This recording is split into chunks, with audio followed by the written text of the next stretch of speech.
I am Rockwell Knuckles, and welcome to What Year Is It? Today, oddly enough, I guess the year is going to be 2021, March 26th of 2021 to be specific. Today, we are probably going to talk about a new show on Amazon Prime by writer-creator of The Walking Dead, Robert Kirkman, a new show called Invincible. It's mighty fine, my friends. Mighty fine. The best way I can describe it in a pitch line is Superman's teenage son gets his powers and learns that becoming a superhero is not all glitz and glamour. This has nothing to do with DC or Marvel or anything. I'm just giving you a good example. You understand what I'm talking about. It's mind blowing, dude. I can't really find a better way to explain it. Okay. Spoilers, because I'm gonna spoil the shit out of this. I apologize to everybody, Key and Monk, because I'm gonna tell everything about it. And I'm gonna be as swift as I possibly can, because today we don't need to blather on forever. So let's be quick, let's be smart, let's be sharp, and let's hold it down. Sorry I'm being lazy today. I should have already had my stuff together, but I don't care. I'm here. All right, let's start at the beginning, as all things should be started. Invincible is an Image Comics universe superhero created by writer Robert Kirkman and artist Cory Walker. Invincible first appeared in a preview as part of Savage Dragon number 102 in August of 2002, before graduating to his own self-titled regular series in 2003 as a premiere title in Image's then new superhero line. So that's our origin. So the year that we first got Invincible is 2002. The year Invincible became its own thing is 2003. And now we're here. I'm moving the mic. And now we're here. And in 2021, damn near 20 years later, this brilliant idea, which to some comic book lovers is the new Spider-Man. Some people love Invincible like he's the new Spider-Man. Because, it's a young teenage kid learning with way too much strength, and they never had this much strength before, getting to be everything they possibly can be. There's only 3 episodes out at the moment. While you're listening to this, I'm sure there may be some, the new episodes may be out, or all the episodes are out. But at this moment, the debut just happened, and they dropped 3 episodes, and the episodes are an hour long each. So, plenty to plenty to chew on. It's so, oh my goodness. Okay, so this is how we start. The show starts with 2 security guards talking, and they're just talking about regular life stuff. You're just hearing two guys, and they're basically breaking down how they got to do a superhero protection course. The same way cops have to take how to protect yourself from a mugger or a guy with a knife or something like that type of training. They have to do a training of some sort, and they're talking about how stupid it is for them to have to do training. What am I supposed to do? Duck under a table when somebody that has lasers in their eyes tries to attack me, or has mind control powers, or So they talk. It's just that's the. Oh crap! Sorry, I knocked over a wire. That was that noise. But it's basically just exposition, so the audience understands how normal superhero actions are in this universe. And then out of nowhere, they're protecting the White House while we're talking about all of this. Then a big explosion happens, and these 2 gigantic, muscular blue dudes, bald blue dudes, come out of the ground. They are called, as we find out later, the Mauler twins. It's Mauler number 1 and Mauler number 2. And each one of them tells the other one that he is the clone. So it turns out one of them is a clone, but neither one of them wants to admit that they're the clone, so they both keep telling the other one that they're the clone, which is a beautiful dynamic in the first couple of seconds of the show. And these guys have come to murder the president with gigantic spectacle.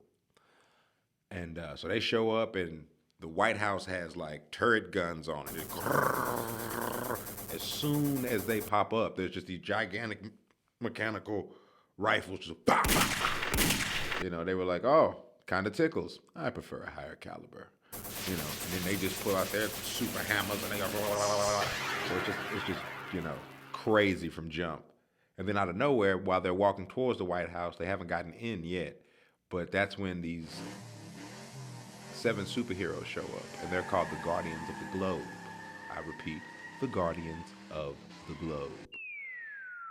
Very interesting bunch. I mean, basically, the way they do superheroes in this show is the same way that, as I was telling Monk, the same way that the Venture Brothers kind of do superheroes. They kind of do parodies of superheroes that already exist. So you got like War Woman, who's the Wonder Woman type, you know what I mean? And then you got this fish guy, is like the guy that's supposed to be like Aquaman, except he's got like the face of like a cartoon fish, like a trout, but humanoid body parts, and he shoots water really hard. It was really awkward. And then they got like a Batman type character named Darkwing, but he's a black guy, and he's obviously like a human, you know what I mean? Like Batman, he's human. And then they got who they have? They had the Green Ghost, which is like, they got someone called the Green Ghost, and they have someone called the Martian Man. And I feel like both of them are like together are Martian Manhunter, because the Green Ghost can phase through walls and phase through anything, you know what I mean?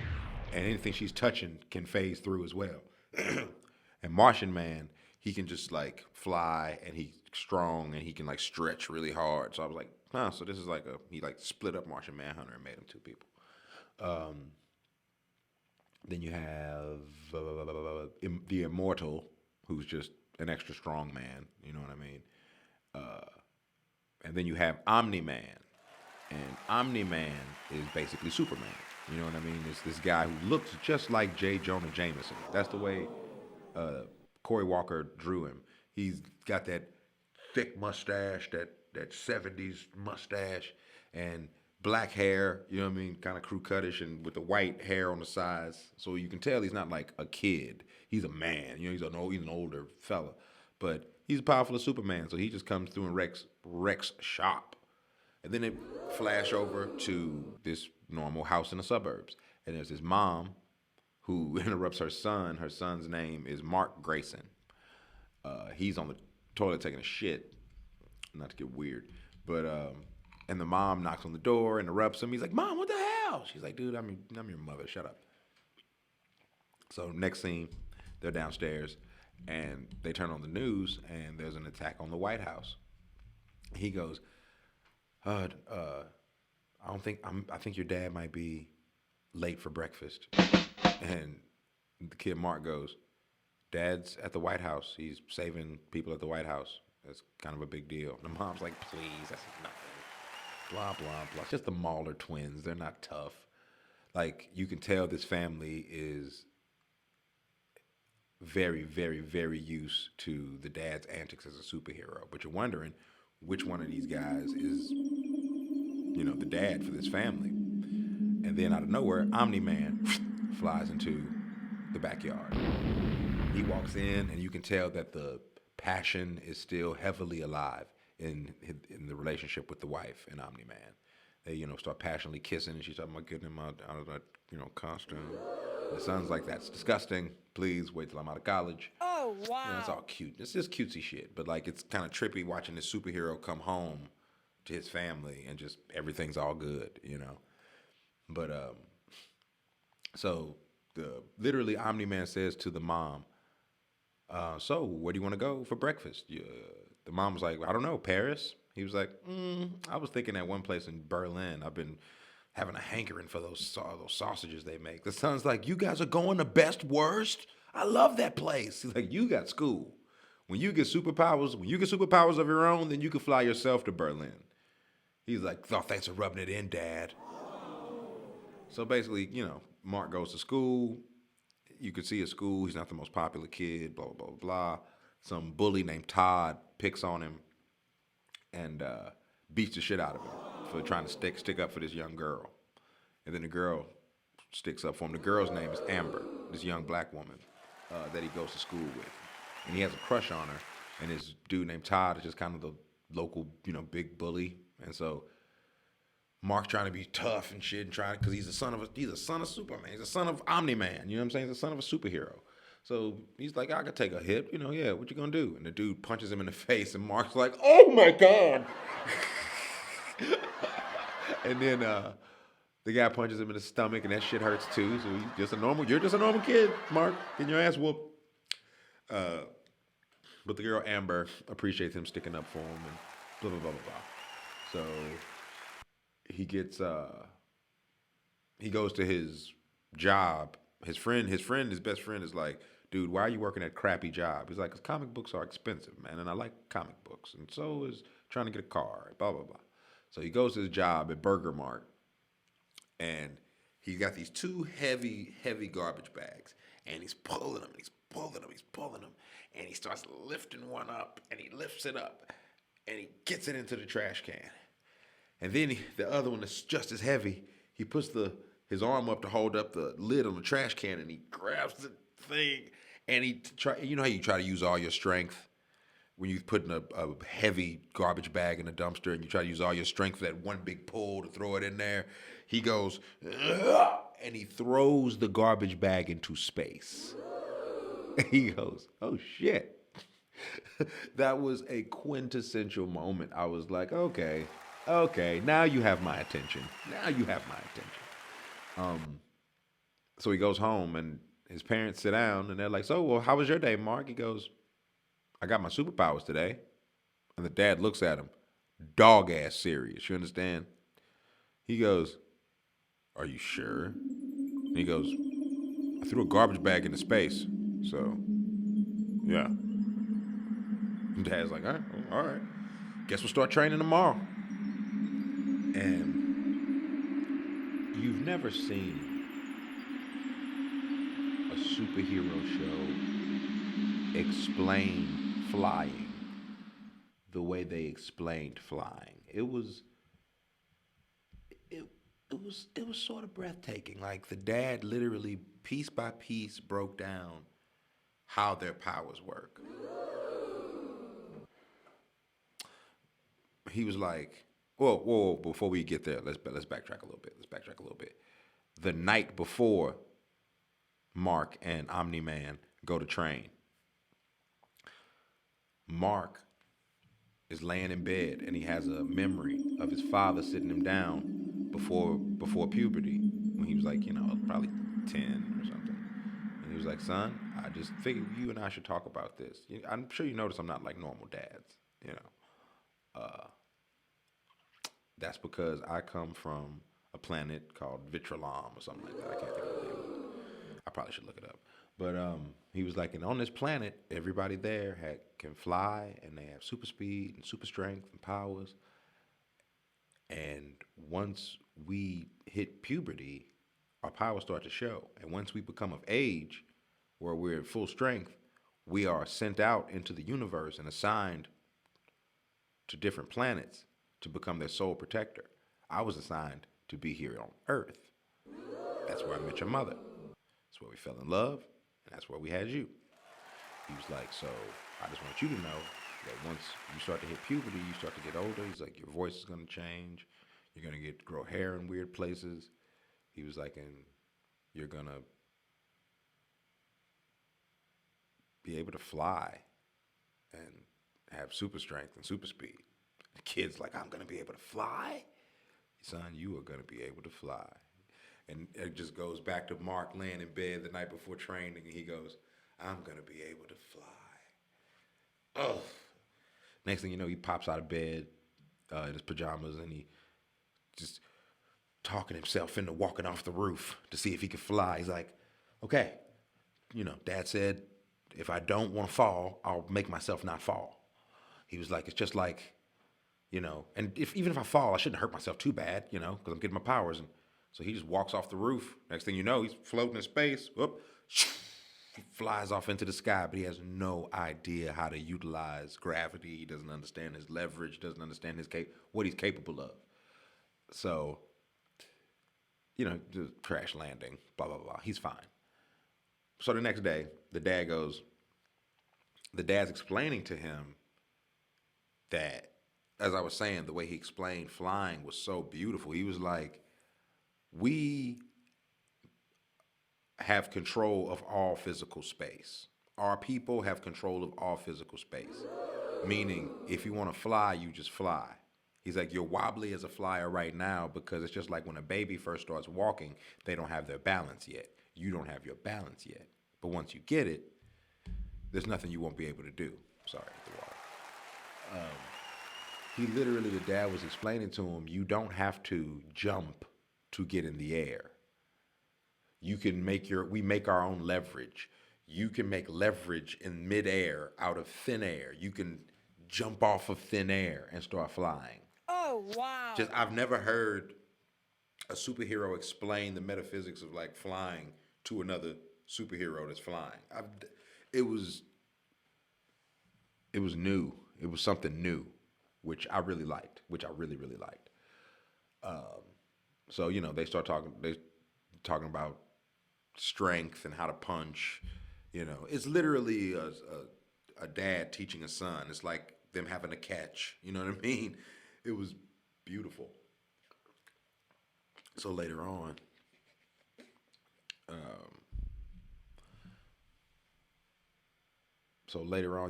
the son goes out and he tries to after having one flying lesson with his dad, he puts on a makeshift costume and goes out to try to save the day. Before that. After the training, he goes back to school. When he goes to school,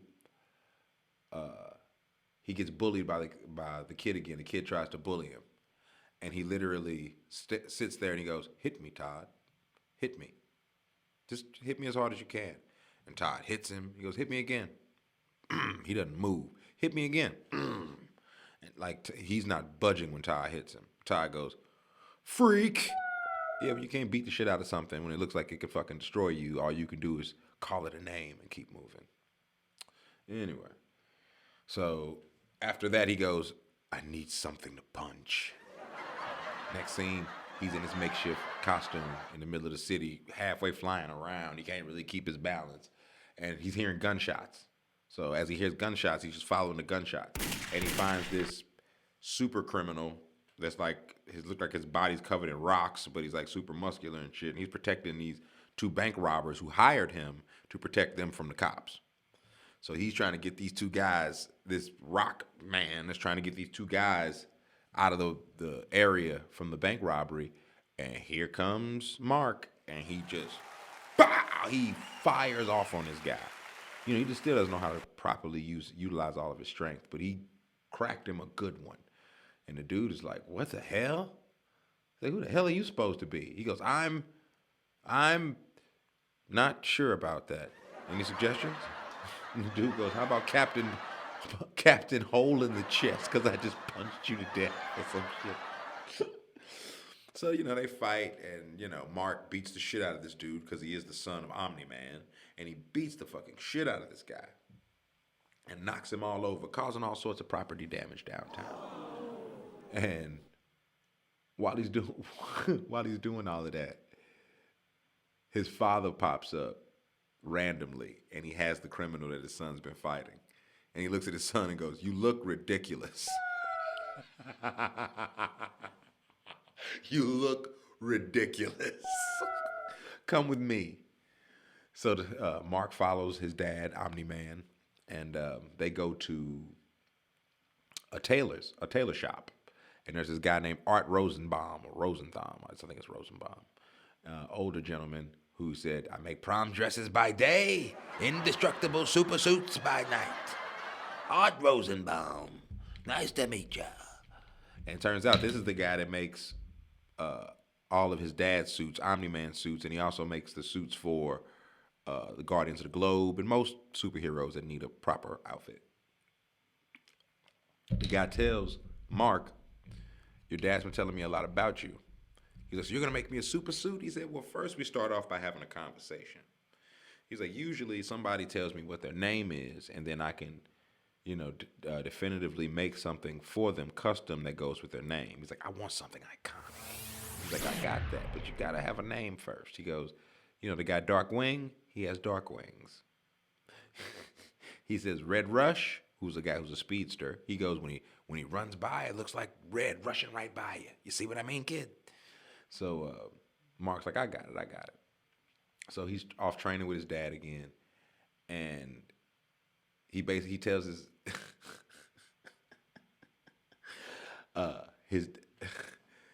they're literally throwing a baseball around the world. They're floating high in the sky, and they both have their backs to each other. They're having a catch. They both have on baseball gloves. The dad, Omni-Man, whose name is Nolan, throws the baseball around the world with that velocity, and then the son catches it right there. He goes, it's coming. I hear it. You gonna be able to catch it? Yeah, I will. Pow! Sound like a fucking thunderclap. But he catches it. The shit should have disintegrated the glove, all bullshit aside. But it's a cartoon, so grow up. He catches it, and he was like, you see how scared you were? But you knew you had to catch it? That's what being a hero is. These are all the comic book shows and cartoons and shit over the years. You rarely see someone build a superhero from scratch like this. It's quality. It's quality. Super entertaining. The art is very close to the art that's in the comics.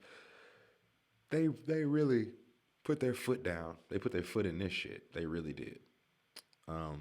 So later, no. Same time, the dad's telling him, son, you're different than other children. He said, kids nowadays, they think they're invincible. He was like, and life always gets in their way to prove to them that they're not as strong as they think they are. He said, you are different than other kids. You are actually invincible. Once you learn how to work out your powers, you're going to be an invincible person. And that's when, ding, light bulb hit, and the kid runs back to Art Rosenbaum's prom dress shop and goes, I've got it. I've got the name. And the guy Art goes, well, let's go to work. Next shot, Mark in his iconic Invincible costume. And he's a better flyer now. He's stronger. And you actually get to see him stop a crime in a way more professional way, in a more contained way. It was beautiful. It's this, literally, he's got his suit on and he's flying. Then you just see these gigantic laser beams blast through these skyscrapers. You're like, whoa, what is that? And then another one goes through a building. You're like, oh my God, what is that? And I don't know the name of this character. I'm not engulfed in the actual universe of Invincible, to be perfectly frank and earnest. I like to be frank and earnest with all of my loved ones. In Detroit, I'm frank, and in Los Angeles, I'm earnest. I never read the Invincible comic books. I bought a bunch of them when they first started, and I never got to them. I always knew I would get to them, but alas, here we are. So all I know is what I've seen from these first 3 episodes. And there's this laser guy with this gigantic laser cannon through all these damn buildings. And the cops are there just shooting away, as cops do. And the guy with the laser goes, guys, are you sure you want to keep shooting at me with like that? Do you see I'm putting you see the hole I put in that building? It was so matter-of-factly and commonsensical. I was just like, yeah. His man ain't lying, So while he's standing there just taking all these bullets out of nowhere, Incredible pops up and just clocks his motherfucking ass and sends him to the next block, 2 blocks over, with one punch. And he just whooping that ass. And the next thing you know, he goes, They're like, who the hell are you? And he's like, I'm. And they show the title card for the first time. And it's beautiful. It's like a weird teal and yellow. It's weird colors, but it's fucking badass. And so you're like, all right. And it says, directed by executive producer. So you're like, damn, the show's over. And then next thing you do, they go. It's literally like an anime or a manga. Apology to the people that really like indulge and watch that shit. I don't, so kind of a bastard for mentioning it.